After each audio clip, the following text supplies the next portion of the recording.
Fala aí, meu mano, você sabia que o desenvolvimento da economia atualmente do Brasil tem direta ligação com o processo de industrialização brasileiro? E você também sabia que esse processo de industrialização no Brasil ele foi tardio? Eu sou o professor Cisler Colano e vou te explicar um pouquinho como foi esse processo na nossa história. Primeiramente, quando a gente fala que o processo de industrialização ele foi tardio, a gente está fazendo uma comparação direta à Revolução Industrial. E essa ocorreu na Europa em meados do século XVIII.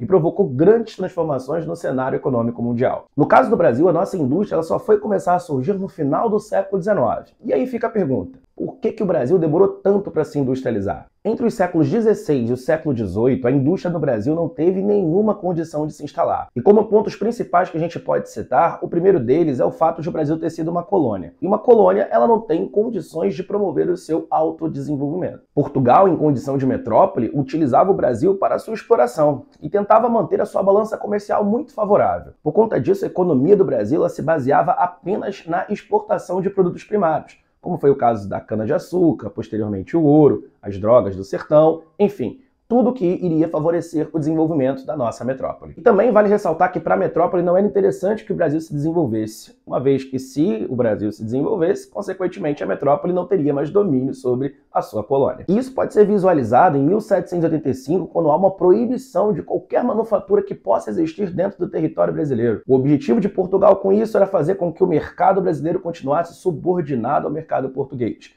Então, grande parte das mercadorias que nós tínhamos aqui dentro, elas eram importadas. E dessa forma, Portugal conseguia manter a sua balança comercial muito favorável, aumentando sempre as exportações e reduzindo as importações. Um princípio claro do mercantilismo para poder fazer o acúmulo de capital. O segundo motivo que a gente pode citar para o desenvolvimento tardio da economia brasileira é a gente não ter desenvolvido um mercado interno. Veja bem, entre o período analisado do século XVI e o século XVIII, o Brasil tinha mão de obra escravizada, ou seja, não tinha um mercado consumidor. Ainda que se desenvolvessem algumas manufaturas dentro do Brasil, ia esbarrar na ausência de um mercado consumidor favorável, ou seja, ninguém tinha muito estímulo para poder fazer o desenvolvimento da economia aqui dentro do Brasil. Também vale ressaltar um outro ponto importante para o não desenvolvimento do nosso mercado interno, o fato da nossa economia brasileira ser pouco integrada. Todas as economias que foram surgindo no Brasil no período colonial não tiveram forte integração, sendo bem isoladas em meio ao nosso espaço.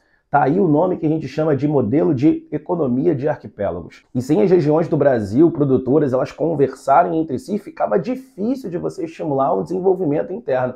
Então a economia do Brasil ele fortemente apenas se ligou na exportação desses produtos primários. E como consequência desse processo tardio do desenvolvimento da economia brasileira, podemos perceber que quando o Brasil começou a se industrializar, houve uma grande dependência da participação do mercado externo. Dessa forma, para poder começar a valorizar o nosso mercado interno e promover uma integração regional que valorizasse o nosso mercado, a gente precisou muito de financiamentos externos, o que elevou fortemente a nossa dívida externa e manteve o Brasil fortemente dependente da economia internacional. Bom, meu amigo, se você entendeu um pouquinho sobre o desenvolvimento tardio da economia brasileira, deixa o seu like, manda o seu comentário, fica com a gente, tamo junto, grande abraço.